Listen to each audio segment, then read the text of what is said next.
Sean bienvenidos a Historia Crítica. En esta ocasión hablaremos sobre el misil Exocet en la Guerra de las Malvinas. Se relatará cómo se adquirieron, cómo se operaban y cómo es que llegaron a ser la mayor amenaza para la Marina inglesa durante esos meses de conflicto. Comenzando desde el principio, desde 1978, la Armada Argentina comenzó a buscar alternativas para un avión de ataque que pudiera despegar del portaaviones 25 de mayo y reemplazara también a los anticuados A4 Skyhawk. En la búsqueda se contactaron con el gobierno de Francia, el cual acababa de aceptar el trabajo recién hecho de la compañía Dassault Rafale. Se acababa de crear el mítico Superétendard y la Armada francesa ya había encargado 79 unidades. Tras varios comunicados, se cerró el plan de compra por $272 millones de 1980, unos 911 millones de hoy en día.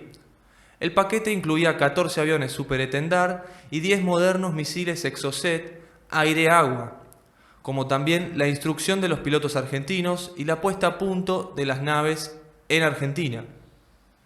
Tanto los misiles como las aeronaves nunca habían sido probados en combate real, ya que eran armas completamente nuevas. En 1981, pilotos argentinos estuvieron 7 meses en Francia aprendiendo todo sobre este sistema de armas. El misil Exocet, fabricado por Aerospatiale, era un arma revolucionaria para el combate aeronaval, pudiendo dispararse a 40 kilómetros del objetivo. Hasta aquel momento, los ataques aéreos debían atravesar la pantalla de fuego de los barcos enemigos, luego lanzar las bombas y tratar de escapar, como se hacía desde la Segunda Guerra Mundial. La Fuerza Aérea Argentina dominó estas maniobras en la guerra de forma excepcional, siendo una amenaza constante para los ingleses. Pero la Armada, con el misil Exocet, le bastaba identificar en el radar del avión el objetivo, engancharlo en la computadora en pocos segundos, apretar el botón y el misil hacía todo el recorrido por sí solo, mientras el piloto volvía a su base. El misil, que pesaba unos 660 kilos, recorría los últimos 20, 30 o 40 kilómetros finales por sí solo a 1100 kilómetros por hora, dando muy poco tiempo al enemigo para reaccionar, pudiendo solamente desplegar el chaff como medida de defensa para confundir al misil, aunque este tenía su propio radar que lo dirigía a la zona de mayor eco. Volviendo a la adquisición de los mismos, esta se vio interrumpida por la recuperación de las Malvinas el 2 de abril. Francia congeló a pedido de Inglaterra los envíos pendientes, que incluían 5 Exocet y 9 Superétendard. También su presidente, el señor Mitterrand, prometió a Thatcher que no daría a la Armada Argentina los códigos para operar el misil y que por tanto serían inutilizables. En Argentina, en la base de Espora, los técnicos trabajaban día y noche para descubrir los coeficientes que permitan la conexión avión-misil, pero nada estaba dando resultado. Sin los códigos, el misil no podía comunicarse con el avión y todo era inútil. Los pilotos, mientras tanto, ensayaban su perfil de vuelo. Preveían que debían viajar en silencio de radio y electrónico a fin de no ser detectados. Volarían a baja altura, cerca del mar, hasta situarse a 100 kilómetros del objetivo. Allí subirían a 1000 metros de altura y emitirían el radar 3 segundos para chequear la posición del objetivo. Una vez confirmada la posición enemiga, volverían a bajar y desaparecerían del mapa de nuevo, hasta estar a unos 40 kilómetros. A esa distancia, subirían, engancharían el misil al dibujo más grande en el radar y dispararían el misil. A esto hay que agregarle un reabastecimiento de combustible en el aire que se hacía a través de una manguera desde un Hércules 130. Se puede ver cómo, a pesar de tener el misil más moderno del momento, se precisaban pilotos hábiles y valerosos para poder lanzarlo con efectividad. Para la suerte de la Armada Argentina, sucedió un hecho inesperado, y es que en las oficinas de la Armada en Francia se habría presentado un hombre de unos 40 o 50 años, que decía haber trabajado en Aerospatiale y que había sido despedido de forma injusta. Como venganza, habría ofrecido los códigos del misil Exocet que traía él mismo en su maleta. Tras este hecho aparentemente fortuito, los códigos debían ser enviados a Argentina de forma secreta, para lo cual se contactó un piloto naval que trabajaba en aerolíneas argentinas y que volaba seguido a Francia, en vuelos comerciales. Se le habló sobre mantener el maletín en secreto y todos los recaudos que debía tener. Finalmente, los papeles llegaron a salvo en un Jumbo 747 y ni bien tocó tierra, fueron enviados al edificio Libertad. El misil ya era operable. Tras obtener los códigos, todo el material se movió de Espora a la base aeronaval de Río Grande. Aviones, misiles, pilotos y 86 hombres de diversas especialidades. Esta base oculta contaba con refugios, equipos de comunicación y una central de operaciones bajo tierra. Entre todos los túneles eran aproximadamente unos 150 metros cuadrados. También le fue agregado un radar de hasta 200 millas y 3 círculos de vigilancia. Existían defensas al lado de la pista de aterrizaje, en los caminos de acceso a la base, en el pueblo de Río Grande y en los caminos hacia Chile. En total, 5 batallones y una compañía de exploración con vehículos Panhard. Pero no solo operaban los 4 Superetendard, sino también 9 A4 Skyhawk, 2 Neptune y también estaban los 8 Dagger de la Fuerza Aérea. Entre todo, la base alojaba a 1.200 personas. Bajo tierra se recibía la data que venía desde Comodoro Rivadavia sobre los buques ingleses. Luego el capitán Colombo ordenaría la misión a sus pilotos de Superetendard. Los pilotos se despertaban a las 7 de la mañana y luego del desayuno se quedaban esperando el surgimiento de alguna misión en la sala del hangar. Hablaban sobre aeronáutica, jugaban cartas, fumaban o escuchaban la radio. En la pared colgaba un teléfono que les avisaba de una posible misión. Finalmente, el día 4 de mayo, 2 días después del hundimiento del crucero Belgrano, los Superetendard tendrían su bautismo de fuego. Este se dio en una acción conjunta con el avión Neptune de reconocimiento, que les pasaría la ubicación del blanco con exactitud. Gracias al avión Neptune, los cazas se ahorraban emitir radar a 90 kilómetros del blanco y avisar al enemigo, emitiendo solamente justo antes de lanzar el misil Exocet. El avión Neptune, sin armamento de ningún tipo, se acercó a la zona preindicada, emitiendo radar cautelosamente, con bajos decibeles, como quien ingresa en las fauces de un león. Podían ser derribados en cualquier instante. Tras confirmar la posición, avisaron a los cazas que se encontraban recargando combustible en el aire. Los pilotos argentinos recibieron las coordenadas y bajaron para no ser interceptados. A 70 kilómetros del supuesto blanco, subieron a 760 metros de altura y emitieron radar. 1, 2, 3 barridos. Nada apareció en la pantalla. Los blancos indicados no estaban. Los pilotos volvieron a bajar a la altura del mar sin comunicarse. Volaron 30 kilómetros más hasta volver a subir y emitir radar de nuevo. Allí aparecieron 3 ecos, uno grande y 2 medianos. A 40 kilómetros de distancia, Beda Carratz y Mayora engancharon el misil al eco más grande y lanzaron sus 2 misiles Exocet. Artefactos de 660 kilos, los misiles se desprendieron de sus aviones para luego encenderse en el aire y acelerar como una saeta de fuego en dirección a los ingleses. El trabajo estaba hecho, pero todavía faltaba volver a la base. Podían ser impactados por un misil Sea Dart o ser perseguidos por algún Sea Harrier. Aceleraron rumbo al sur para luego ir al noroeste en una ruta segura. Ese mismo día, a las 5 de la tarde, la BBC reconocía que el destructor Sheffield había sido impactado por un misil y que tenían al menos 21 muertos. El buque todavía se estaba incendiando y en Río Grande pensaban en volver a atacar. Los ingleses, realizando tareas de salvataje, estaban expuestos, pero finalmente desde Comodoro Rivadavia dieron la orden de finalizar acciones por aquel día. Aquella mañana, los ingleses se encontraban demasiado confiados, y eso les había costado caro.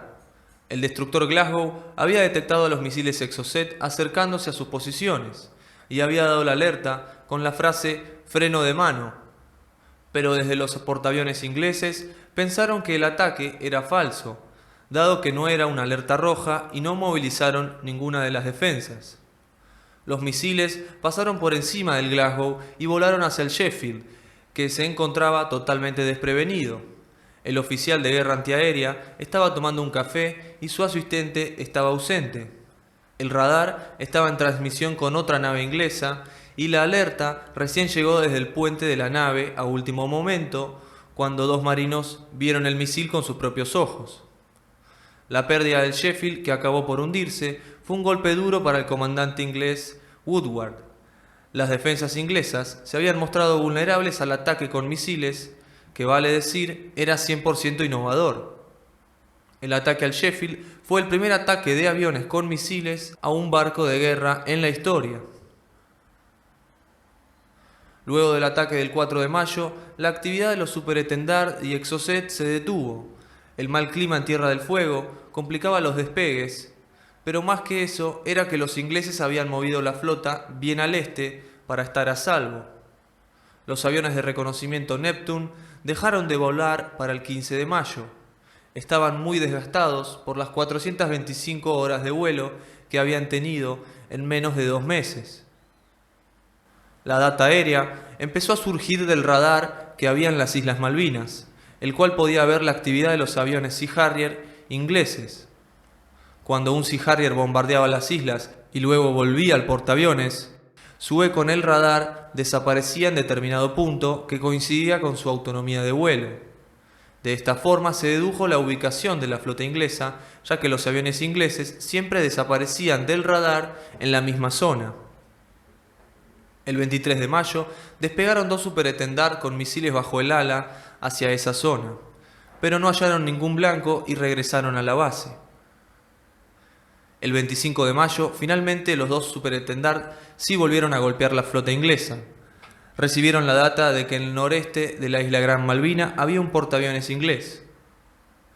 Despegaron, recargaron combustible en el aire y fueron rumbo al norte para atacar desde un punto inesperado. Los pilotos Roberto Kurilovic y Tulio Barraza volaban uno al lado del otro, cuando a 40 kilómetros engancharon un blanco grande en el radar y dispararon sus misiles. La víctima era el enorme buque de transporte inglés Atlantic Conveyor, que transportaba helicópteros y toda clase de pertrechos para las tropas inglesas. El carguero de 212 metros de largo rápidamente comenzó a incendiarse y a llenarse de humo. Todo se consumía en las llamas que habían causado los misiles. Unos 12 marinos ingleses perdieron la vida, incluyendo al capitán del barco Ian North. Pero las pérdidas materiales fueron aún peores, perdiendo los ingleses 3 helicópteros Chinook y 5 Wessex que se usarían para transporte de tropas, una planta potabilizadora de agua, placas de aluminio para montar una pista de aterrizaje y un total de 600 bombas, misiles Sidewinder y cohetes, entre más municiones y combustibles. Aún así, pudo haber sido más grave, ya que 6 días antes el carguero también transportaba 14 aviones Sea Harrier y Harrier que luego había descargado en el portaaviones Hermes. El haber puesto casi todo el peso logístico en un solo buque casi le termina costando la guerra a los ingleses. Pero la pesadilla del 25 de mayo no terminó allí. La Fuerza Aérea Argentina también había golpeado ese día, hundiendo al destructor Coventry con bombas convencionales y con aviones Skyhawk A4B del año 1956. 2 días después, el 27 de mayo, los radaristas habían estimado otra zona de portaaviones, donde los Sea Harrier desaparecían del mapa. Pero por falta de un avión Hércules para reabastecer combustible, la misión se pospuso para el 30 de mayo. La Armada solo le quedaba un solo Exocet y no quería desperdiciarlo, por lo que a diferencia de las otras misiones de Superétendard, en esta no volaron solos, sino que fueron acompañados por 4 aviones A4C de la Fuerza Aérea. Esta sería la primera operación conjunta entre la aviación naval y la Fuerza Aérea. Los pilotos de Superétendard explicaron el plan a sus nuevos compañeros.